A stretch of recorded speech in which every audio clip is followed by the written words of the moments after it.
প্রিয় ছাত্রছাত্রীরা সবাই কেমন আছো? আশা করি সবাই খুব ভালো আছো।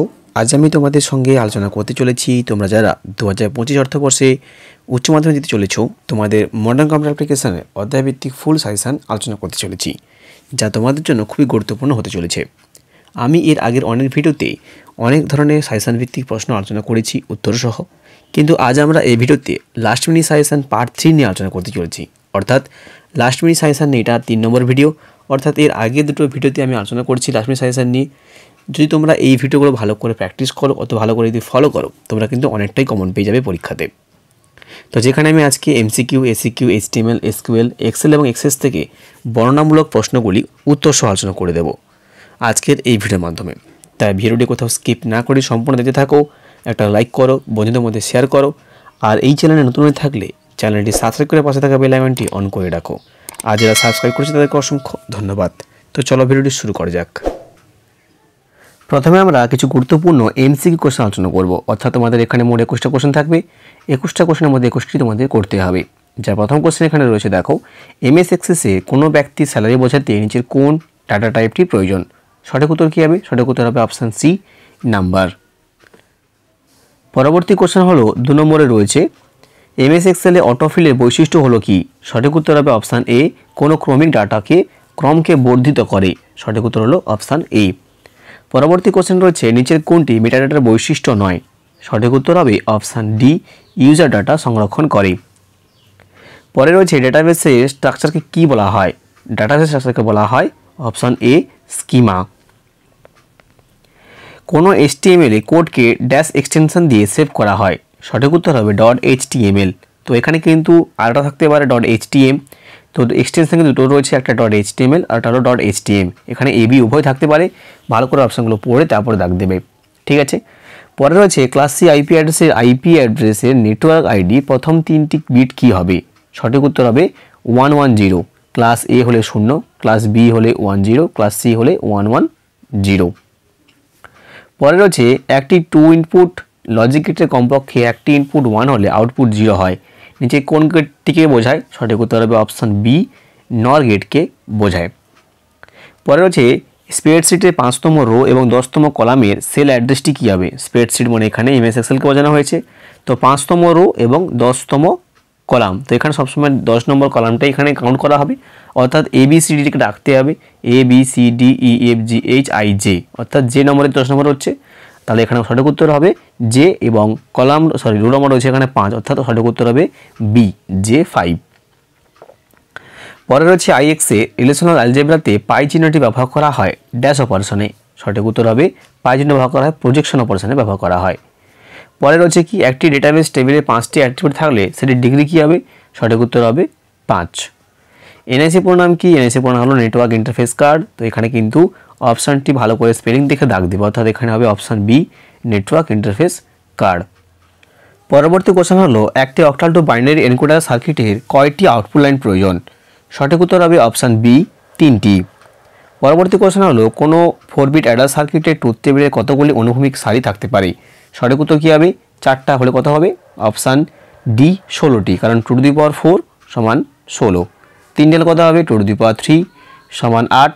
2 হলে 2^2 সমান হচ্ছে 4। পরবর্তী কোশ্চেন হলো, এমএস এক্সেসে রিপোর্ট হলো একটি কি? রিপোর্ট হলো একটি অপশান সি, এগুলোকে বলা হবে অবজেক্ট। পরবর্তী কোশ্চেন রয়েছে, নিচের কোনটি ডিবিএমএস-এর প্যাকেজ নয়? ডিবিএমএস-এর প্যাকেজ নয়, সঠিক উত্তর এখানে হবে সবকটি হলো, কোনোটাই কিন্তু এখানে ডিবিএমএস-এর প্যাকেজ নয়। অর্থাৎ ডিবিএমএস-এর প্যাকেজ হলো এসকিউএল হবে, এগুলো কিন্তু কোনোটা কিন্তু ডিবিএমএস-এর প্যাকেজের মধ্যে পড়ে না। পরবর্তী কোশ্চেন হলো, ড্যাশ হলো একজন ডাটাবেস ইউজার। সঠিক উত্তর হবে অপশান এ, ডিবিএ হলো একজন ডাটাবেস ইউজার, ঠিক আছে। পরবর্তী কোশ্চেন রয়েছে, একটি HTML ডকুমেন্ট দেখার জন্য কী প্রয়োজন? সঠিক উত্তর হবে অপশান ডি, অর্থাৎ কেবলমাত্র এ এবং বি, অর্থাৎ ইন্টারনেট এক্সপ্লোরার এবং গুগল ক্রোম। পরবর্তী কোশ্চেন রয়েছে, ডাটা ট্রান্সমিশনের স্পিড মাপার জন্য কোন একক ব্যবহার করা হয়? অর্থাৎ এখানে দুটো অপশান রয়েছে, একটা হলো বিট পার সেকেন্ড এবং আরেকটা হলো বট, অর্থাৎ এখানে সঠিক উত্তর হবে অপশান ডি, এ এবং বি উভয়ই। পরে রয়েছে, কোনো টেক্সটকে বোল্ড করার জন্য নিচের কোন HTML ট্যাগ ব্যবহার করা হয়?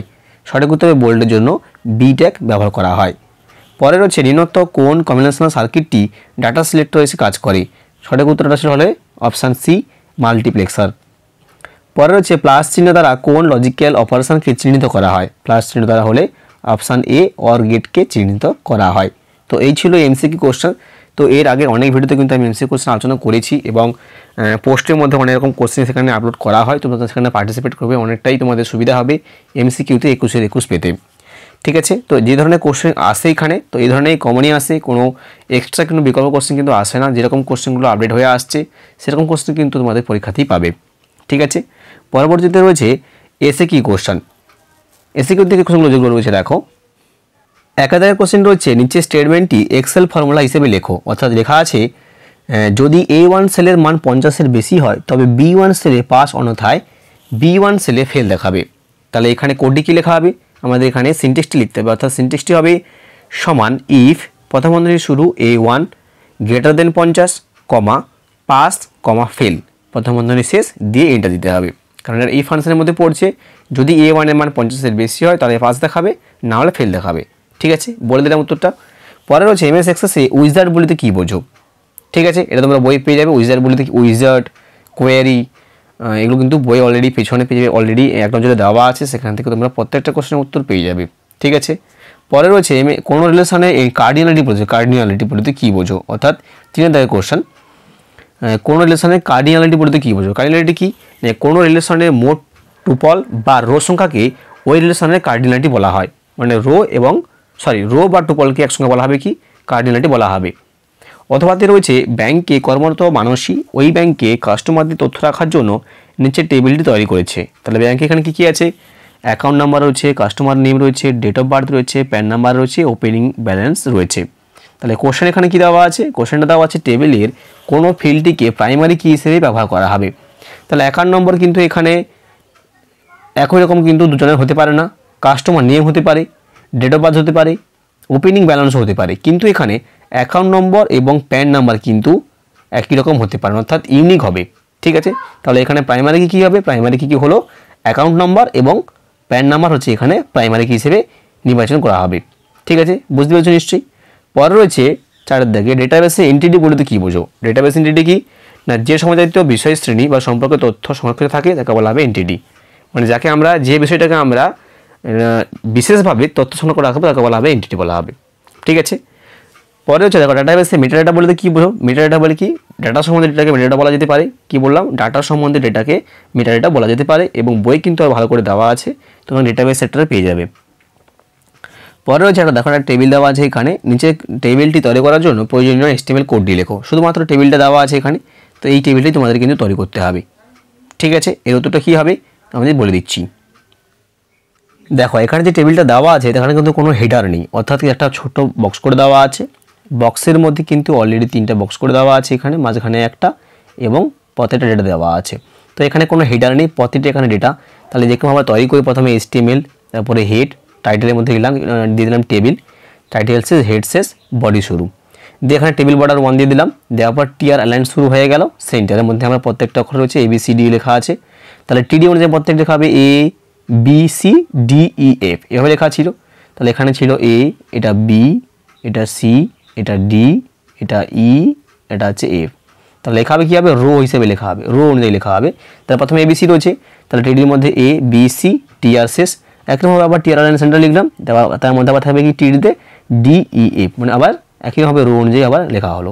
দিয়ে একই রকমের TR শেষ করে দিয়েছি, টেবিল শেষ, বডি শেষ, HTML শেষ। ঠিক আছে, এইটুকু কিন্তু রয়েছে। পরবর্তী কোশ্চেন ছিল HTML এ VLN অ্যাট্রিবিউটের কাজ কি? তো VLN আমরা কি জানি? ভার্টিক্যাল অ্যালাইন, অর্থাৎ HTML ডকুমেন্টে ডেটাগুলোকে top, middle, bottom, top, middle এবং বটম অনুযায়ী সাজাতে ব্যবহার করা হয়। কি বললাম? HTML ডকুমেন্টে ডেটাগুলোকে টপ, মিডিল, বটম অনুযায়ী সাজাতে VLN অ্যাট্রিবিউট ব্যবহার করা হয়। ঠিক আছে, বা এটা তার কাজ। পরে হচ্ছে HTML ডকুমেন্টে যে কোনো একটি টেক্সটের ফন্ট কালার ব্লু করা ট্যাগ দিয়ে লেখো। তাহলে কী লেখা হবে? এখানে লেখা হবে কি? তাহলে প্রথমে লেস দেন লেখা হবে ফন্ট কালার, ঠিক আছে, সমান ব্লু, গ্রেটার দেন, দিয়ে এখানে তোমার নাম লিখবে, দিয়ে এখানে যথারীতি কিন্তু এখানে ফন্টকে শেষ করে দেবে। ঠিক আছে, আমি তোমাদেরকে ডিসপ্লে করে দিচ্ছি, তোমরা দেখে নাও। পরে রয়েছে ইন্টারনেটে IPv4 অ্যাড্রেসিংয়ে ক্লাস A অ্যাড্রেসটি স্ট্রাকচারটি লেখো। তো তোমাদের বই যেখানে আইপি অ্যাড্রেস রয়েছে, আইপি অ্যাড্রেস দেবে প্রথমে মোট 3টে দেওয়া আছে এখানে ক্লাস এ বি সি। তো প্রথমে যে অ্যাড্রেসটা রয়েছে ক্লাস এ শ্রেণী অ্যাড্রেসের ছকটা দেওয়া আছে ছবিটা, সেই ছবিটা অঙ্কন করলেই কিন্তু হয়ে যাবে। ঠিক আছে, পরে রয়েছে কন্টেনার ট্যাগ এবং এমটি ট্যাগের মধ্যে পার্থক্য লেখো। তাহলে কী হবে, কন্টেনার ট্যাগের মধ্যে পার্থক্য কী হতে পারে? কন্টেনার ট্যাগ কী, যেটাকে শুরু আছে এবং শেষ আছে তাকে বলা হবে কন্টেনার ট্যাগ। এমটি ট্যাগ কী, যেটাকে শুরু আছে শেষ আছে তাকে বলা হবে এমটি ট্যাগ। অথবা কী দেওয়া আছে, ইউএল এবং ওএল এর মধ্যে পার্থক্য। ইউএল এর পুরো নাম আনঅর্ডার লিস্ট আর ওএল এর পুরো নাম হলো অর্ডার লিস্ট। আনঅর্ডার লিস্ট কী হবে, এস্টিমেট ডকুমেন্টের তালিকাগুলোকে বুলেট ক্রমানুসারে সাথে ব্যবহার করা হয় কি ইউএল, আর সংখ্যা ক্রমানুসারে হবে কি ওএল। পরে হচ্ছে রিপিটারের কাজ কি, রাউটার কী করে, ইন্টারনেটে সার্চ ইঞ্জিন ব্যবহার করা হয় কেন, এবং ইউআরএল এর সম্পূর্ণ নাম কি। এগুলো কিন্তু অনেকবারই আলোচনা করেছি টেস্ট পেপারের মধ্যেও, এবং অনেক অলরেডি আগের ভিডিওতে অনেকবার আলোচনা করেছি। তোমরা কিন্তু ভিডিওগুলো গিয়ে একটা একটা করে দিতে থাকো, কতটা কোশ্চেন হচ্ছে তোমরা পেয়ে যাবে। পরে যে কোনো একটি ইউনিভার্সাল গেট ব্যবহার করে অ্যান্ড গেট তৈরি করা, অর্থাৎ ন্যান্ড এবং নর ব্যবহার করে অ্যান্ড গেট তৈরি করতে হবে বলে দেওয়া আছে। এরকম একটা কোশ্চেন কিন্তু অবশ্যই পড়বে 100%।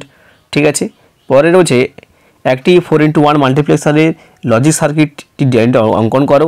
মাল্টিপ্লেক্সারে এবং ডিমাল্টিপ্লেক্সারের মধ্যে পার্থক্য দেওয়া আছে, এবং হাফ অ্যাডার ট্রুথ টেবিল লিখতে বলে দেওয়া আছে। ডেকোডার কি, হাফ ডুপ্লেক্স এবং ফুল ডুপ্লেক্স কমিউনিকেশনের মধ্যে পার্থক্য, ইথারনেট এবং টোকেনিংয়ের মধ্যে পার্থক্য। তো এখানে এই হাফ ডুপ্লেক্স এবং ফুল ডুপ্লেক্সের মধ্যে পার্থক্য যেটা দেওয়া আছে, এখানে কী হয় কী বলতে পারি, হাফ ডুপ্লেক্স হলো যে ডেটা উভয় দিকে পরিবাহিত হয় কিন্তু একই সময় নয়, এবং ফুল ডুপ্লেক্স হলে কী হবে, ডেটা উভয় দিকে পরিবাহিত হয় কিন্তু আবার একই সময়ে। তো হাফ ডুপ্লেক্সের উদাহরণ হলো ওয়াকি টকি, এবং ফুল ডুপ্লেক্সের উদাহরণ হলো টেলিফোন লাইন। ঠিক আছে, এবং ইথারনেট টোকেনিংয়ের পার্থক্য যেটা রয়েছে এটা কিন্তু তোমরা বইয়ে পেয়ে যাবে ডেটাবেসের মধ্যে, নেটওয়ার্কের চ্যাপ্টারের মধ্যে কিন্তু এটা পেয়ে যাবে। ঠিক আছে, আর যথারীতি 4x1 মাল্টিপ্লেক্সারের লজিক ডায়াগ্রাম আর মাল্টিপ্লেক্সার ডিমাল্টিপ্লেক্সার এগুলো কিন্তু ফার্স্ট চ্যাপ্টারের মধ্যে রয়েছে। আর এখানে ইউনিভার্সাল গেট ব্যবহার করা, অর্থাৎ ন্যান্ড এবং নর ব্যবহার করে অ্যান্ড গেট তৈরি করো, এটা কিন্তু তোমরা বইয়ের মধ্যে পেয়ে যাবে। ঠিক আছে,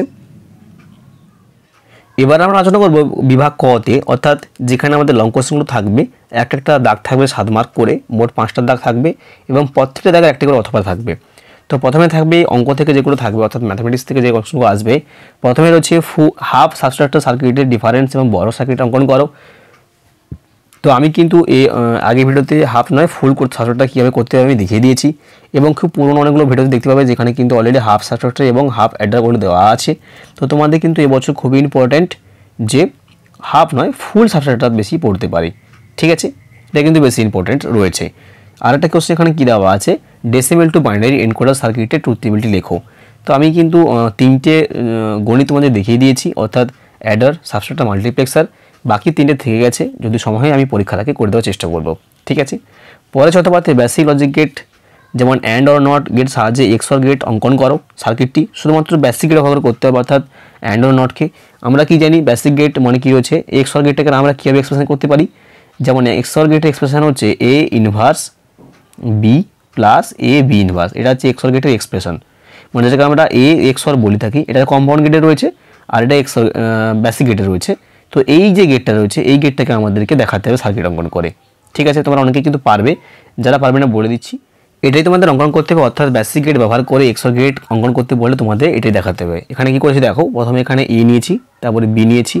তো প্রথমে আমরা কী বের করবো, এ ইনভার্স বি, অর্থাৎ এ থেকে একটা নট গেট করেছি, আর বি থেকে একটা গেট নিয়ে এখানে প্রথমে এটা তৈরি করেছি, তারপরে এটা তৈরি করেছি, তারপর এটা দুটোকে একসঙ্গে যোগ করে আমরা লকেট বের করেছি। এই 3টে অবস্থান আমাদেরকে বের করতে হবে। ঠিক আছে, পরে ছিল বেসিক লজিক গেট ব্যবহার করে octal two binary encoder circuit অঙ্কন করতে বলে দেওয়া ছিল। তো এখন এখানে কোনো পরিধি নেই, তো অক্টাল টু বাইনারি যেভাবে হয় তোমরা সেভাবেই করবে, বেসিক গেট ব্যবহার করে বলে দেওয়া আছে, এটা কোনো ফ্যাক্ট নয়। ঠিক আছে, এবার হচ্ছে দেখো এইচটিএমএল থেকে। তো এইচটিএমএল থেকে এখানে 2 ধরনের কোশ্চেন হতে পারে, যেমন এখানে ভুলগুলি নির্দেশ করতে হবে, সঠিক করতে হবে, এবং একটা ছোটোখাটো এইচটিএমএল পড়তে পারে। তো এখানে 2 রকম দেওয়া আছে। তো এখানে ভুলগুলো সংশোধন আমাদের করতে হবে এক এক করে। তো এখানে ভুলগুলো সংশোধন কীভাবে করবে আমি প্রথমে বলে দিচ্ছি। দেখো, বডি ব্যাকগ্রাউন্ড কালার সমান রেড। তো এখানে ভুলটা কী রয়েছে, ব্যাকগ্রাউন্ড হয় না, তো এখানে লিখতে হবে বডি বিজি কালার। তো কীভাবে হবে উত্তরটা আমি তোমাদের পরে বলে দিচ্ছি, মানে স্ক্রিন করে দিচ্ছি, আগে বলে দিচ্ছি, দেখে নাও। পরে রয়েছে ফন্ট টাইপ এরিয়াল। তো ফন্ট টাইপ হয় না, এখানে হবে ফন্ট ফেস এরিয়াল। ঠিক আছে, পরে হচ্ছে H1 সমান centre, this is heading H1 শেষ, তাহলে এখানে কী হবে H1 অ্যালাইন সমান সেন্টার, এটা হচ্ছে ভুল, এটা আমাদের সঠিক করতে হবে। পরে রয়েছে ASRC সমান abc.html, তাহলে এখানে কীভাবে করতে হবে AHREF সমান abc.html, এটা হবে সঠিক। ঠিক আছে, আচ্ছা, তারপরে হচ্ছে OL1 অরেঞ্জ এবং OL2। তো এখানে OL ব্যবহার করে ডাইরেক্ট 1 ব্যবহার করা হয় না, এর মধ্যে LI ব্যবহার করতে হবে, LI ব্যবহার করা লেখা হবে অরেঞ্জ, আবার LI শেষ করতে হবে। আবার এটাই লেখা হবে গ্রাফস, তারপরে ওয়েলকে শেষ করতে হবে। ঠিক আছে, পরে রয়েছে হেড, তারপরে লেখা আছে মাই স্কুল হেডস, অর্থাৎ হেড দিয়ে মাই স্কুল হয় না, তো আমাদের এখানে হেড দেওয়ার পরে শুরু করতে হবে টাইটেল, টাইটেলে লেখা হবে মাই স্কুল, তারপর টাইটেল শেষ, হেড শেষ, তারপরে বিআর হয়, বিআর এর শেষ হয় না, বিআর একটা এমটি ট্যাগ, তা শুধু বিআর লেখা হবে। ঠিক আছে, আর নিচে যেটা রয়েছে তো এটাও সঙ্গে সঙ্গে HTML এর উত্তরটা আমি তোমাদের বলে দিচ্ছি। তো এখানে টাইটেল দেওয়া আছে ইট healthy live healthy, background colour হবে রেড, হেডিং হবে খাও পিও রেস্টুরেন্ট, ইমেজ থাকবে রেস্টুরেন্ট জেপিজি এবং একটি আনালাইজ থাকবে মেনু রিজার্ভেশন ক্যাটারিং ট্যুরস। উত্তরটা কী হবে চলো দেখে নেওয়া যাক। দেখো প্রথমে যেটা ছিল যে ভুল সংশোধন করতে হবে সে তার উত্তরটা উপরে দেওয়া আছে, আমি তোমাদের বলে দিয়েছি কীভাবে করতে হবে, তাই তোমরা একবার মিলিয়ে নেবে। আর দ্বিতীয়তে যে HTML-টা ছিল তার কোডটা নিচে দেওয়া আছে, সেই কোডটা আমি তোমাদের বলে দিচ্ছি কীভাবে হয়েছে এখানে। তো প্রথমে এখানে রয়েছে দেখো HTML দেওয়া আছে, হেড দেওয়া আছে, টাইটেল ইট হেলদি লাইভ হেলদি দেওয়া আছে, টাইটেল শেষ, হেড শেষ, বডি ব্যাকগ্রাউন্ড কালার অর্থাৎ বডি ভিজি কালার সমান রেড, ব্যাকগ্রাউন্ড ছিল রেড দিতে হবে, এই জন্য বডির সঙ্গে ভিজি কালার সমান রেড দেওয়া আছে। তারপরে ছিল H1 অ্যালাইন সমান সেন্টার দিয়েছি, দিয়ে মাঝখানে রাখা আছে খাও পিও রেস্টুরেন্ট, অর্থাৎ কন্টেন্ট যা থাকবে সেগুলোভাবে লিখবি, কিন্তু প্রত্যেকটা ক্যাপিটাল ছিল, ক্যাপিটালে লেখা আছে। তারপরে H1 শেষ, তারপরে ছিল সেন্টারের মধ্যে একটা ছবি থাকবে, অর্থাৎ IMGSRC সমান রেস্টুরেন্ট জেপিজি, তারপর একটা লিস্ট ছিল অর্থাৎ বুলেট চিহ্ন ব্যবহার করা ছিল, এই জন্য এখানে ব্যবহার আছে ইউএল, এবং প্রত্যেকটি এলআই এখানে শেষ করায়নি, এগুলো কিন্তু শেষ করে দেবে, অর্থাৎ প্রত্যেকটা কিন্তু এলআই এখানে শেষ হবে, এই চারটা এখানে এলআই শেষ করবে, শেষ করার পর ইউএল শেষ, বডি শেষ, HTML শেষ, এটাই ছিল HTML। তো HTML কিন্তু খুবই গুরুত্বপূর্ণ, ভুল সংশোধনও পড়তে পারে, আর যেটা আজকে করানো হলো এটাও কিন্তু পড়তে পারে, বা এর আগে অনেক ভিডিওতে কিন্তু আমি HTML দেখিয়েছি, প্রত্যেকটা HTML দেখে যাবে, খুব ইজি পড়বে, করতে পারবে তোমরা সবাই।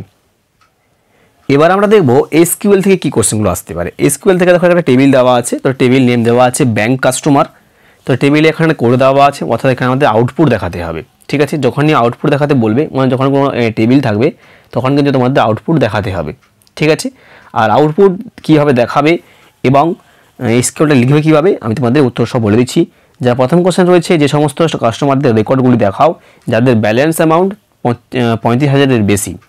ঠিক আছে, 2 নম্বর রয়েছে টেবিলের রেকর্ডগুলিকে কাস্টমার নেমের অ্যালফাবেটিক অর্ডার সাথে বলে দেওয়া আছে, এবং সেই সমস্ত কাস্টমারদের রেকর্ডগুলি দেখা যায় যাদের নেম এ দিয়ে শুরু হয়। এই 3টা কোশ্চেন হচ্ছে, কোশ্চেন উত্তরগুলো কী হবে চলো দেখে নেওয়া যাক। প্রথম কোশ্চেন ছিল যে সমস্ত কাস্টমারদের অ্যামাউন্ট 35,000-এর বেশি তাদের আমাদের দেখাতে হবে কোডটি, তাহলে লেখা হবে কি একদম উপরে লেখা আছে, দেখা একে দেখে উত্তরটা দেওয়া আছে সিলেক্ট অল, অর্থাৎ সমস্ত আউটপুটগুলো দেখাতে হবে, এখানে সমস্ত আইটেমগুলো দেখাতে হবে, এই জন্য সিলেক্ট অল করে দেওয়া আছে। ফ্রম দেখা আছে, দেখো ব্যাংক কাস্টমার টেবিল নেম দেওয়া ছিল, একটা table name bank customer from where balance amount, এটা হচ্ছে তার attribute, balance amount greater than 35,000, অর্থাৎ 35,000-এর বেশি, শেষে সেমিকোলন ব্যবহার করতে হবে, অর্থাৎ যে সমস্ত কাস্টমারদের ব্যালেন্স 35,000-এর বেশি তাদের ডেটাগুলো দেখা যাবে। অর্থাৎ দেখো এখানে যে ব্যালেন্স অ্যামাউন্টগুলো রয়েছে তাদের কিন্তু প্রত্যেকটির কিন্তু 50,000-এর উপরে কিন্তু ব্যালেন্স রয়েছে, বাকিগুলো বাদ চলে গেছে। ঠিক আছে, পরে রয়েছে দেখো যেমন এখানে যে আউটপুটটা দেওয়া আছে এটা কিন্তু সম্পূর্ণ আউটপুটে দেওয়া আছে, তো এখানে কী কী বাদ গেছে দেখো, এখানে বাদ গেছে 35,000 বাদ চলে গেছে। ঠিক আছে, আর 30,000 বাদ চলে গেছে, এই দুটো কিন্তু বাদ চলে গেছে অলরেডি। বাকি কী আছে দেখো যে 45, 38 আর 50 তিনটে অ্যাড হয়েছে। ঠিক আছে, এদের ব্যালেন্সটা 50,000-এর উপরে ছিল, এই জন্য এখানে দেওয়া আছে। পরে কোশ্চেন রয়েছে যে সমস্ত কাস্টমারদের আলফাবেটিক অর্ডার সাথে বলে দেওয়া। আলফাবেটিক অর্ডার মানে কি আমরা জানি যে select all from bank customer order by bank customer, মানে যে নামগুলো রয়েছে এই নামগুলোকে আমাদেরকে অ্যালফাবেটিক অর্ডার অর্থাৎ A to Z সাজাতে হবে, মানে যার নাম প্রথমে A দিয়ে শুরু এ, তাহলে A দুবার রয়েছে এখানে, তাহলে এরপর দেখতে হবে এর পরে লেটারটা কী রয়েছে, অর্থাৎ এখানে প্রথমে আর, তারপরে এস এসছে, তারপরে বি, তারপরে পি, তারপরে এস, এই জন্য সাজাতে হবে। তবে প্রত্যেকটা ডেটা কিন্তু পরিবর্তন হয়ে যাবে। ঠিক আছে, তারপর ডেটা কিন্তু এখানে লিখতে হবে, যদি এখানে সিলেক্ট অল করে দেওয়া আছে। পরে রয়েছে যে সমস্ত যাদের নাম এ দিয়ে শুরু, ঠিক আছে, তাদের নামগুলো এখানে আমাদের লিখতে হবে। তাহলে এখানে কি করব আমরা, এখানে যে সমস্ত, তাহলে select all from bank customer where customer name like, অর্থাৎ এরকম কোশ্চেন পড়ে যে কাস্টমার এ দিয়ে শুরু এ দিয়ে শেষ বলে কিন্তু লাইক স্টেটমেন্ট ব্যবহার করা হয়। তাহলে এখানে কি লেখা আছে দেখো যে bank customer where customer name like a percentage, অর্থাৎ এ দিয়ে শুরু হচ্ছে এই জন্য পার্সেন্টেজ শেষে ব্যবহার করা হচ্ছে। আর যদি বলা যায় এ শেষে থাকবে তখন কি পার্সেন্টেজ সামনে চলে আসবে। তাহলে এখানে এ নাম দিয়ে দুজন রয়েছে, এ রহমান আর এ সরকার, এই জন্য এখানে আউটপুটে দুজনের নামই এখানে রয়েছে।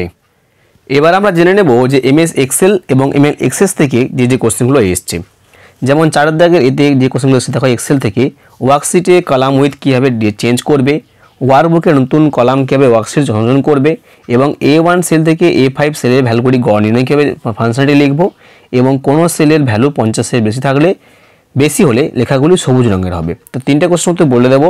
আর সিদ্ধাকে যে কোশ্চেনটা রয়েছে অর্থাৎ A1 সেল থেকে A5 সেলের ভ্যালু গড় নির্ণয় করতে পারবে, এটা আমি তোমাদেরকে এক্ষুনি বলে দিচ্ছি।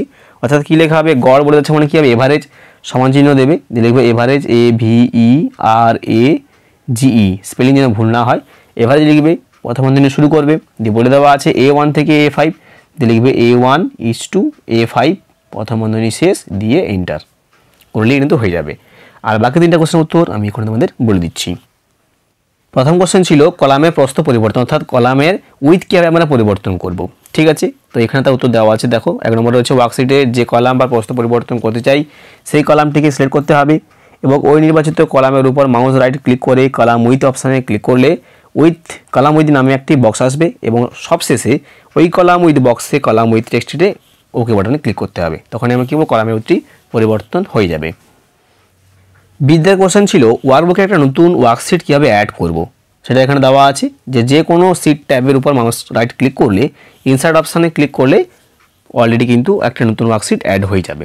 ঠিক আছে, এবং সবশেষে ছিল কোনো সেলের ভ্যালু 500-এর বেশি হলে লেখাগুলির রং সবুজ হবে। এটা কিন্তু 2015 সালে পড়েছিল, খুবই গুরুত্বপূর্ণ একটা কোশ্চেন। তাহলে এখানে কি লিখতে পারি যে প্রথমে নির্দিষ্ট ওয়ার্কশিটটি ওপেন করতে হবে, এরপর হোম ট্যাবের স্টাইল গ্রুপের মধ্যে কন্ডিশনাল ফরম্যাটিং অপশানে ক্লিক করলে নিউ রুল অপশানে ক্লিক করলে নিউ ফরম্যাটিং রুল নামে একটা বক্স আসবে। তো এখানে উত্তরটা একটু বড় রয়েছে, আর একটু রয়েছে বলে দিচ্ছি। এরপর তোমাদের এই 3টে অপশান কিন্তু বা 3টে দাগ কিন্তু লিখতে হবে। ঠিক আছে, ভালো করে তোমরা তুলে নিতে পারো, পড়ে নিতে পারো বা ফোন থেকে স্ক্রিনশটে রাখতে পারো, তাহলে তোমাদের সুবিধা হবে। পরবর্তী কোশ্চেন ছিল যে নিচের এক্সেলে কাজগুলির জন্য প্রয়োজনীয় ধাপগুলি লিখতে বলে দেওয়া ছিল। 1 নম্বরে রয়েছে কি, যে ছাত্রদের মূল্যায়ন করার জন্য একটি গ্রেড বুক তৈরি করো। ওয়ার্কশিটে 4টি অ্যাসাইনমেন্ট নাম্বার থাকবে, যেমন header, row, project 1, project 2, test 1, test 2। ঠিক আছে, মোট 4টা থাকবে। এবং 2 নম্বরে রয়েছে 15 জন ছাত্রদের প্রাপ্ত 4টি অ্যাসাইনমেন্ট নম্বরগুলি দেখো, যা রো থেকে 16 মধ্যে থাকবে এবং প্রতিটি অ্যাসাইনমেন্টে গড় মান ফর্মুলার সাহায্যে বের করো। রো নম্বর 17 থাকবে এবং বিভিন্ন অ্যাসাইনমেন্টের গড় মানগুলির মধ্যে তুলনা করার জন্য একটি কলাম চার্ট তৈরি করো। এবং MS এক্সেস থেকে যে কোশ্চেনগুলো এসছে দেখে নিতে পারো যে এক্সেসে 2টি টেবিলের মধ্যে রিলেশনশিপ খুবই গুরুত্বপূর্ণ একটা কোশ্চেন।